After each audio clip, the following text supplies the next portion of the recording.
Lovecraftian horror, or eldritch horror, is a subgenre of fiction that centers its focus on a universal, unrelenting fear of the unknown. While the genre has its fair share of strange creatures that stalk the darkness, waiting to pounce and rend people asunder, its true horror comes from a more existential form of unknowing. What if our place in the universe is not what we believe it to be? What if, despite all the importance and grandeur we hold ourselves with as humanity, we are no more worthy of consideration than a colony of ants in the grand scheme of the cosmos? What if we are so small we can all be crushed without even being noticed? What if our perspective of the universe is so narrow that we can't recognize we are trapped in the grinding wheels of a cosmic force whose motives we cannot see, let alone comprehend? Well, if we are but ants to something that seeks to stamp us out, we might as well bite.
Forgive Me, Father 2 is an action-packed FPS game using some common tropes from the eldritch horror genre as unique stylistic flair.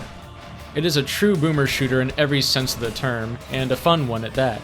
Before I start getting into the review proper, I would like to thank Byte Barrel for sending me a game key. It was exciting to be contacted directly by a dev team. It's almost like I'm a real reviewer. Now, let's start on what I think is Forgive Me, Father 2's strongest quality. This game's art looks like it was ripped right off the page of a comic book, a growing trend that I'm happy to see. This general type of stylization is exceptionally popular with games that dip into eldritch horror. The deep exaggerated shadow, dark outlines, and level of abstraction that comic art does lends itself greatly to the moody tone of eldritch horror. In terms of the art itself, I think that Forgive Me, Father 2 does this style exceptionally well. The craftsmanship put into every sprite environment is truly impressive. The visual designs of the enemies work, each having a distinctive enough silhouette to pick out in a dark room, and I think are largely quite inspired and interesting. There's a reason this guy is on the cover. This is peak design. The weapon sprites are of a similarly high quality. I quite like how even the more mundane weapons are a little creepy and wet, and then you get to some of the others that I guess count as guns if you can get past just how weird and wriggly they are. Shoving your hand into a bug is a time-honored FPS classic, so who am I to judge? As good as the sprite work is, the environments rise to meet or even exceed their quality. Each level is uniquely atmospheric, each dipping into vastly different but familiar settings for eldritch horror such as an asylum, a shipyard, a manor, and a cathedral. The layouts, textures, and color schemes are all well done to make every location feel distinct. Arenas don't just read as simply arenas for the most part, which makes the levels feel reasonably grounded while still allowing gameplay to flow nicely. But the one thing I think really sells the atmosphere is the lighting. I don't know what kind of ritual was performed to make the light work as well as it does, but any dark price paid was definitely worth it. With the game's generally quite muted color palette for sprites and textures, the various colors of spooky eldritch light make everything so much more vibrant and make every level that much more unique. Often 2D sprites lit in a 3D environment have a bit of jank that is forgivable but still noticeable, but here any jank that may exist largely flew under my radar, making the play to lean into lighting a total success with very little drawbacks aside from whatever the devs sacrificed to the dark god of lighting engines. Every weapon in Forgive Me, Father 2 feels great to use, for gameplay reasons of course, but the biggest reason is their presentation. I don't care if a weapon is completely unbalanced and objectively the best in the game. If it feels like I'm using a pool noodle, I will not touch it. That's why I like that the first weapon you get in this game sounds like you're firing a cannon. The sound design for every weapon is very well done and successfully makes every gun great to use. I've got to give a special mention to the blood effects as well. A+, would reduce the citizenry to mush again.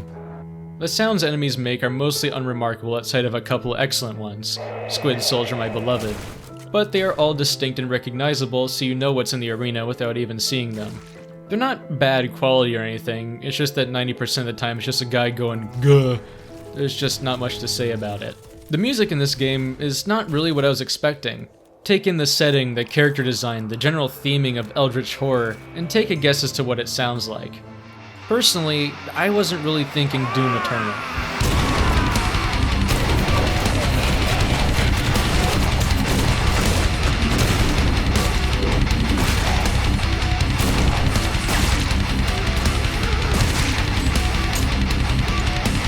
I mean, it's good. It's really good. It just caught me off guard at first. But I do suppose it lines up nicely with the actual gameplay. Forgive Me Father 2 is the most traditional boomer shooter I've covered thus far. If you're unfamiliar with the term, it's a title lovingly given to a specific type of FPS game that takes direct inspiration from the genre's founders like Doom, Blood, Wolfenstein, and Duke Nukem 3D. This means boomer shooters often have a large roster of weapons, a focus on movement and combat, contained linear levels, secret hunting, and hordes of enemies to blast through. The best way to tell if you're playing a boomer shooter is if there's no aiming down sights and you're collecting a number of multicolored keys for opening doors. Bonus points if your game makes the news for being evil. Forgive Me Father does all that, minus the news part so far, but there's still time for it. So yeah, it's a fairly simple and straightforward game. Run and gun through the levels, painting all the walls and floors red with Squidman blood, and then reach the end. Then you can either progress directly to the next level, or take a break and head to the Asylum, which is a hub you can walk around to access previous levels and talk to the government-hired gun or spell dealers in the cafeteria. Inside of the levels, I think the gameplay is structured and balanced quite well. Enemy placement design is engaging and not horrendously bullshit. Health, armor, and ammo pickups are dispersed enough that you rarely have an abundance of resources, but you would be hard-pressed to run completely dry. And secrets are hidden enough that you won't find them all easily, but not so hidden that it's impossible to find them without a guide. The wind-up flashlight mechanic is kinda neat, but is only fully realized in one level and a few other choice spots, since a full charge doesn't take long to get and lasts for a while. Amnesia the Bunker, this is not. However, the game has a dramatic difficulty spike in the last few levels. Sure, I get it, it's the finale of the game, they should be challenging, but to me these landed closer to being frustrating. While it is partially because more heavy enemies start to show up, the level design itself gets annoying in a few places with all too cramped arenas and being ambushed on all sides in every fight. Visually, they are my favorite levels, but awe only does so much when you have to see it over and over again. Especially if you keep dying because it's actively stabbing your eyes with textures that look like a clown vomited up fish pebbles all over the floor. Like, I thought we all agreed that Zen was not a thing to try and recreate. I cannot tell what I'm looking at, but I assume there are enemies somewhere in here since they keep killing me. What the fuck do I keep getting stuck on? But it is a relatively short part of the game, and while it is a weak part, it does not ruin the overall experience. Maybe just turn the difficulty down for a minute instead of stubbornly bashing your head against the wall until you break through like I did. Outside the levels themselves, I think the enemies are made quite well. I think that a guiding philosophy behind the enemy design is making every enemy a glass cannon, capable of doing a lot of damage but also going down very quickly. This is a philosophy I can get behind. I for sure find enemies that take forever to kill much more annoying than enemies that can do a lot of damage. Melee enemies move at roughly the same speed as you, so if you can keep moving, you're unlikely to get hit by them. But if you do, they take a significant chunk out of your health bar. Every enemy is capable of doing a melee attack, and they always hurt bad, so being aware of your immediate surroundings is key for that reason alone.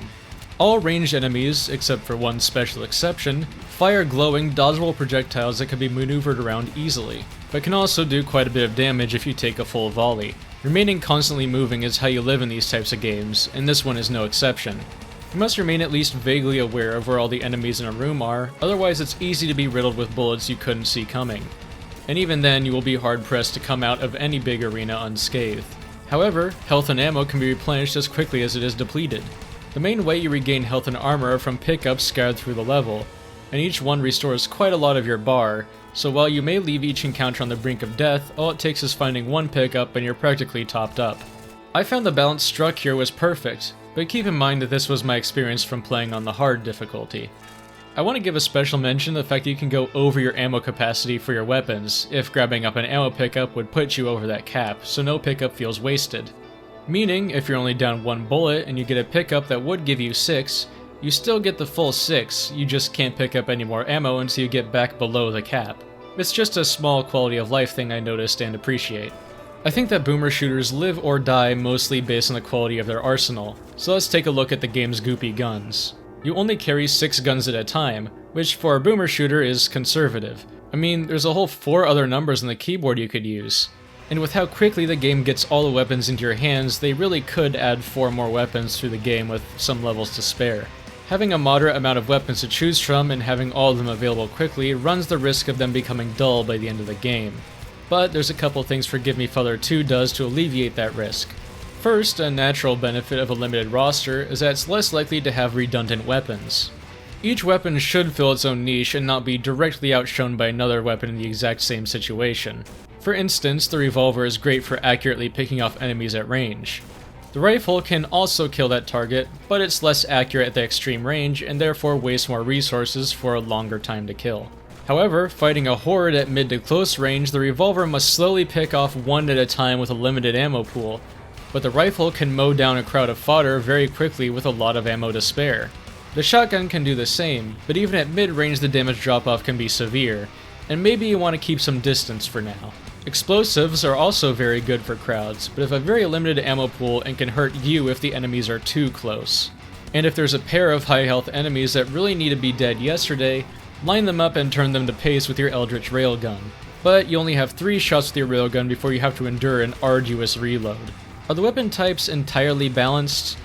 No, probably not, but they're all good enough that none went neglected in my playthrough. All the guns do feel distinctly useful, but also the game's fantastic balance of ammo scarcity means you can't rely solely on one weapon, since you simply won't have the ammo to do so. The second thing the game does to try and prevent any of the weapons feeling stale is offering an array of alternative weapons to unlock. In the Asylum hub world between levels, this trustworthy gentleman on the right will sell you new guns in exchange for weapon tokens found in levels, on both the regular path and sometimes as secrets. Every weapon has alternative versions to unlock that work differently enough to give you new ways to play. The shotgun you start with is a pump action with 6 shells in the tube fired at a moderate pace. We could also unlock the double barrel shotgun, which has the magical property of being able to duplicate 2 shells for the price of 1.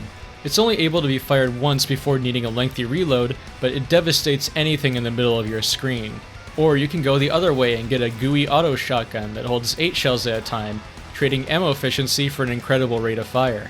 The grenade launcher is nice for bouncing bombs around corners and over walls, and while the mortar has a very severe bullet drop, its damage and blast radius is much more massive, and so is great for ammo-efficient mid-range crowd control, but you can only choose to bring one of these at a time. I feel like this is a good middle ground solution for keeping a small loadout while still having a large variety of guns to choose from. The only issue I take with it is that weapon tokens are very limited, and if you buy a variant that you don't like, there are no refunds. So experimentation is stifled a bit behind this resource scarcity. But what about this other trustworthy character on the left? Here you can buy effects to put into Forgive Me Father 2's unique power-up system.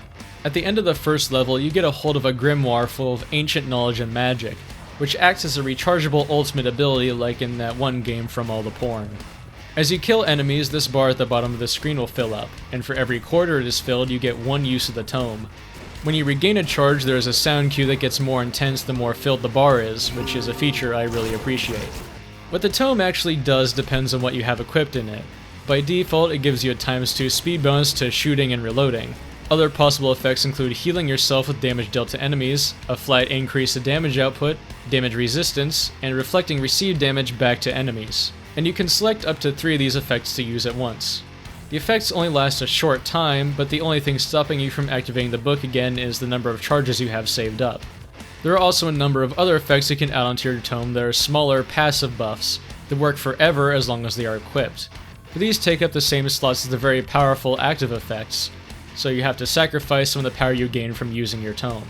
The book effectively acts as a replacement to power-up pickups found in most other boomer shooters, and I really like it. Often when I'm playing other games this genre, I'll enter an arena and clear it before finding the power-up that was in the arena with me, and sometimes I wonder why it was even there. That arena wasn't even difficult, why couldn't I have gotten that 2 rooms earlier? Here you have a dedicated Power Me Up button, removing both of those annoyances. The book does add a concern for hoarding, keeping the book fully charged at all times just in case I need it later, and never using it, and therefore never having fun with it, which is unfortunately unintentionally encouraged by the game in a way I'll get back to in a second, and I'm sure the book also adds some concern to the devs for balancing encounters. Devs know when they've added a quad damage pickup to a room and can tune up the encounter to let the player rip through a horde of heavy enemies. But here they have no way of knowing if you have 4 or 0 charges in your book at any given time, or what kind of buffs you have equipped in it, so things have to be kept more reasonable while still giving tough enough encounters to encourage book use, while not being a complete stomp. Which, to be fair, I think the game does reasonably well. Except for the boss fights. Alright, so earlier I briefly mentioned that this game balances the scarcity of ammo quite well, that also generally applies to health and armor. All of your resources carry over from one level to the next, which is fine for ammo, health, and armor since those are easy come and easy go. Different story for your book charges. Most of the time it's not that big a deal. You can easily refill all of the charges in your book and then some in a level. But if you're going into one of the few boss fights the game has, having a full or empty book can either mean a quick and easy kill or an arduous trial. If you don't happen to have a full book when you get to the boss, the only way to fill it is to back out and play through a different level before coming back, since your resources stay saved even if you return to the asylum, and that just doesn't feel great. When the devs have control over exactly what resources you are given, they do a great job, and they do give you enough bullets and health to beat the boss without the book, but the book itself is completely out of their control, and therefore presents this balancing nightmare. But all in all, I do like the book. It's a fairly unique mechanic that is quite satisfying and fun to use, and the opportunities for progression and making specialized builds is great. And I think that's all there is to say about the gameplay. I'm sure I have a lot more to say about the story. I finally defeated you! You want to deceive me again with even more lies. I won't give up, and I will uncover the truth. Was it all a dream? What is happening? I only remember a letter where someone asked for my help. Without hesitation, I set out on the journey. And where has this led me? Are these only horrific visions, or is it a hurtful truth hidden in the shadows? Your soul was fighting its nightmares, while your body was locked in a cell to protect the world from darkness. Darkness residing in your heart. It's beyond my comprehension. The one who seeks the truth must first face their demons. I clearly need to leave this place. Well, what's it about? The story is told through 2 voices talking in your head while you're in the levels, and through letters you receive in the asylum after beating them, usually telling you a little bit of your character's history regarding the next upcoming level you're going to gun through. The voice acting is talking in present tense, mostly, and the text of the letters seem to describe events long past, and are a lot less action-packed than the gameplay itself. Plus, there are some things that make the levels seem a bit dreamlike, but that could also be the influence of some elder god making things strange. So, what is the true context of what you're playing through? Eldritch horror is often very fixated on the mind. Characters often have to contend with knowledge they never should have gotten, or deal with beings that can melt your thoughts into one big gelatinous sludge, resulting in them going a little cuckoo crazy. So, is our character actually blasting through hundreds and hundreds of corrupted cultists? Or is he dealing with some deep-seated trauma and this is all in the head?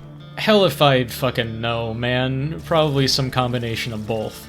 The game is a fun shooter through a bunch of moody set pieces taken from various horror literature, and the value that gives your highly evolved gamer brain isn't all that affected by the story elements. Sure, if you actually sat down and analyzed the story, you'd probably get some value from it, but I've said it before and I'll likely say it again. This isn't the kind of game you play for the story.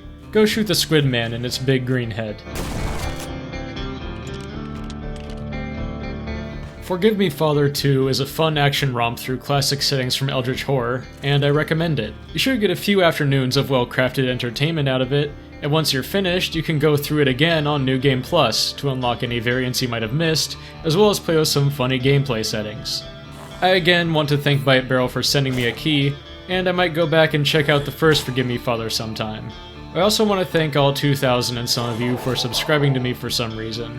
I want to make more of these, but I've been very busy lately and haven't had much time. Like and subscribe for higher than average quality slop to be slapped into your trough in another number of months. Goodbye.